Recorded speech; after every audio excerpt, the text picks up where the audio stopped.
Salut à tous, bienvenue sur Buzz TV. Alors, Aneya tacle Ahmed Tai qui se serait rapproché de Nila hier soir. Je vous laisse avec la vidéo.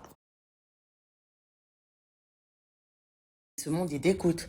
Que les mecs qui soient avec vous par rapport à la télé, ou par rapport à votre argent, ou par rapport à un truc. Mais vous êtes des putes, en fait. Les mecs, c'est devenu des gros catins des bois. Ça me dégoûte. Et je peux vous dire que c'est vrai, aujourd'hui, les mecs, c'est plus comme avant. Genre, ils vont pas sortir avec une fille pour ses valeurs, parce qu'elle est jolie. Non, ils vont regarder qui elle est, ou son porte-monnaie, ou qu'est-ce qu'elle peut leur apporter. C'est plus comme avant où un mec, il se disait, bah voilà, j'ai besoin d'une femme qui va me faire des enfants, qui va s'occuper de la maison. Mais le monde, mais où on va? Donc, par rapport à ça, ouais, Ahmed, t'es bien visé. C'est dégueulasse ce que t'as fait à Sarah. T'étais avec elle par intérêt, on le savait tous. Maintenant, ton visage est révélé au grand jour. Tu peux rendre ton T-Max, tes montres et tout, ça changera rien. T'as toujours été là que pour ça. T'as voulu essayer de te persuader que t'arriverais à l'aimer, mais ça n'a jamais été le cas. Tout simplement parce que t'as renié tes vraies convictions, mec. Parce que t'as voulu... C'est pour ça que les mecs, il faut les tester aussi, en fait. Parce que ça soit mon ex qui m'a fait arrêter la télé pendant 3 ans, alors que j'étais au sommet, que je venais de finir le reste du monde, et qu'en fait, tellement que la télé, ça prend la tête, tellement que j'étais pas bien en sortant du tournage, je dis ouais, vas-y, j'arrête et tout, je me sens pas bien. Au lieu de me battre pour moi-même comme une conne. Vous voyez ce que je veux dire? Parce qu'à la fin, quand il m'a quitté, bah, je me suis retrouvée une main devant, une main derrière, alors que j'avais tout sacrifié. Et c'est ça qui fait chier, vous voyez? C'est qu'en fait, aujourd'hui, je ferai plus les mêmes erreurs qu'avant où je donnais tout pour un mec. Ne faites plus jamais ça. Plus jamais. Construisez-vous. Sarah, ma chérie, vraiment, t'as tout mon soutien. Ne t'inquiète pas. C'est une épreuve difficile que tu vas surmonter. Mila aussi, je pense qu'elle a eu une épreuve difficile. Ça nous renvoie également à des choses qu'il faut changer aussi chez nous. Voilà. Et il y a rien qui arrive par hasard dans la vie. Et vraiment, prenez confiance en vous, aimez-vous et en fait, vous aurez pas besoin d'acheter les gens ou d'être manipulé. En fait, vous serez là avec les gens qui seront là vraiment pour vous. Mais c'est tellement dur dans ce monde parce que c'est tous des manipulateurs de fous, quoi. Que ce soit Mujda qui s'est ruinée pour Mila ou Sarah qui s'est ruinée pour Ahmed, c'est chaud, quoi. Franchement, c'est chaud. Et dans la vie, bah, les épreuves comme ça sont très difficiles à gérer, mais en fait, il y a jamais rien qui arrive par hasard. Il y a jamais rien. Si on est attiré par des personnes, c'est parce que on doit comprendre certaines choses et on doit avancer. Donc souvent, les périodes difficiles sont des épreuves vous devez les tourner en épreuves constructives et vous dire aujourd'hui qu'est-ce que je veux vraiment dans ma vie, qu'est-ce que je ne veux pas répéter. Vous devez écrire ça sur un papier et vous devez avancer malgré ces erreurs que vous avez faites et vous devez pas vous laisser abattre parce que la vie elle reste quand même belle. Il y a des rencontres qui sont magnifiques que vous allez faire.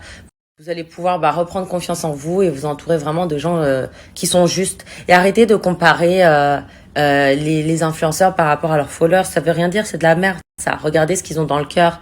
Arrêtez de regarder aussi l'argent, arrêtez de regarder la position sociale. Tout ça, c'est de la merde. Vraiment, je peux vous le dire, c'est de la merde. Ça vous rendra pas heureux. Faut vraiment regarder le fond de la personne, comment elle est, comment elle réagit dans les périodes difficiles. Est-ce qu'elle est dans le don de soi? Est-ce qu'elle est dans la générosité? Est-ce qu'elle est dans l'empathie? Est-ce qu'elle se remet en question? Enfin voilà, vraiment ça c'est des qualités qui sont très importantes chez les humains, qu'aujourd'hui on oublie parce qu'on vit dans un monde matériel. Et voilà, donc voilà. En tout cas, Sarah, t'as tout notre soutien. Ma chérie, continue à aller au sport, continue à prendre soin de toi. T'es une guerrière et ce mec-là, t'inquiète pas. Il sait ce que t'as fait pour lui et je pense qu'aucune femme ne fera le quart de ce que t'as fait. Et maintenant, c'est à lui de se construire et bon. Et la preuve, hier, c'était vraiment la croisière des michetonneurs, quoi. Genre vraiment. C'était un truc de malade, ce bateau. Vous avez vu, il y avait que les michetots de Dubaï, quoi. Donc, en fait, qui se ressemblent, s'assemblent. Il faut pas se poser 36 000 questions, en fait. Votre énergie, vous devez comprendre que ce que vous aimez, vous récoltez. Point.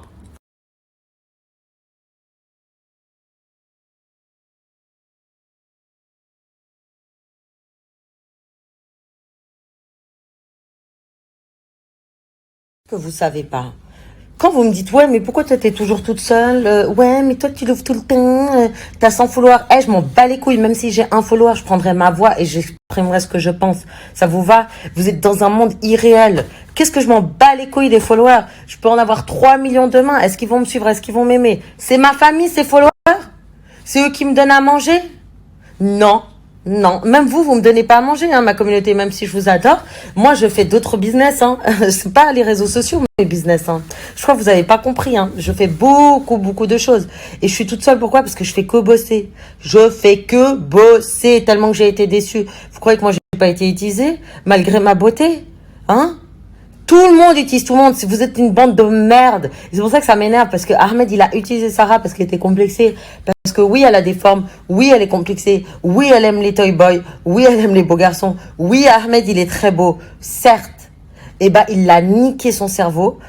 Il lui a niqué son cerveau pour avoir tout ce qu'il voulait, pour avoir la vie à Bora Bora. Et maintenant, il vient faire le beau à Dubaï avec les michetonneuses de la croisière sans vol. Non mais attendez, ça va, on n'est pas à Dallas là. On se calme. Non mais ça dégoûte en fait. Ça dégoûte. On aurait dit un paquebot, ils étaient 71 sur le bateau. Mais laisse tomber. Mais je vais payer le capitaine pour qu'il les emmène en Afrique là. Qu'ils se rendent compte de la réalité des choses. Ces gens complètement déconnectés. C'est des timbrés. Sarah, t'inquiète.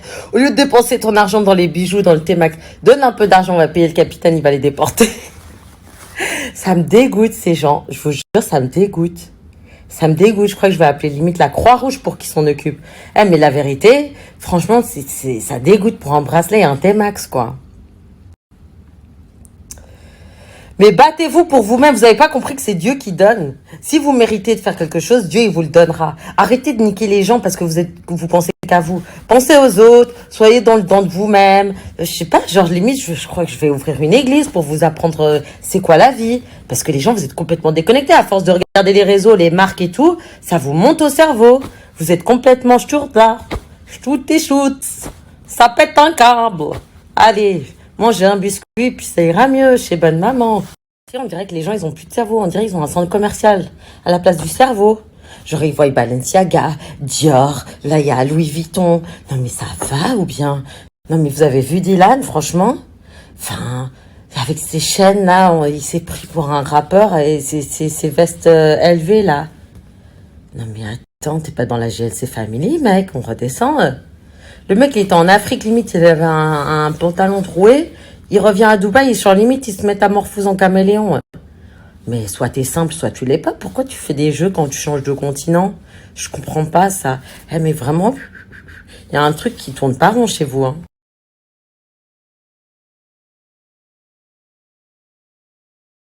Bon, je vous explique pourquoi, en fait, ces derniers mois, je parle et je prends la parole. Tout simplement parce que j'estime que j'ai un cerveau qui est au-dessus de la moyenne. Ok, et que en fait je vois tout, que je sens tout parce que je suis une personnalité ultra sensible et qu'à un moment donné, en fait, comme je sais qu'avec les réseaux sociaux on influence énormément le monde, voilà, avec tout ce qui se passe, bah je me sens obligée en fait de prendre la parole parce que si je ne prends pas la parole, en fait vous allez pouvoir être influencé par d'autres personnes et que quand on ne parle pas, eh ben c'est comme si on était complice d'une situation et qu'aujourd'hui bah j'ai ma responsabilité là-dedans de rétablir la vérité, de dire ce que je pense. J'ai ma communauté aussi derrière, comme ça elles peuvent aussi suivre ce que je pense. Tous les gens bah, qui me font confiance, qui savaient bah, mes principes, mes valeurs, etc. et qui me demandaient mon avis tout simplement. Voilà pourquoi aujourd'hui je le mets publiquement. Que ça plaise ou pas, je m'en bats les steaks en fait. Je sais que ce que je dis est toujours dans le juste, que je prends la défense toujours des victimes. Et je vais vous expliquer quelque chose de très clair. Donc là, on va résumer toutes les histoires. 1. Dylan, ce qu'il a fait, très bonne intention. Ce qu'il y a derrière est tout pourri. 2. Mujda, Félicia, Mila. Mujda et Mila sont pareils. Félicia va payer les dommages collatéraux. Sarah Frezou, Ahmed. Sarah, complexée. Ahmed, profiteur, michetonneur. Voilà. Maintenant, vous avez la vérité. Vous me demandez ce que je pense de lui là. Franchement, j'arrive pas trop à la cerner cette fille. Je pense qu'elle est prête à tout pour la télé, voilà, tout simplement. Hein, que quand elle est venue dans Les Princes et Princesses, je crois qu'on m'a dit qu'elle était venue pour un mec de 21 ans. Si ça avait duré l'histoire, pourquoi pas, hein. Moi, ça me dérange pas une femme qui sera avec un mec de 9 ans de plus âgé.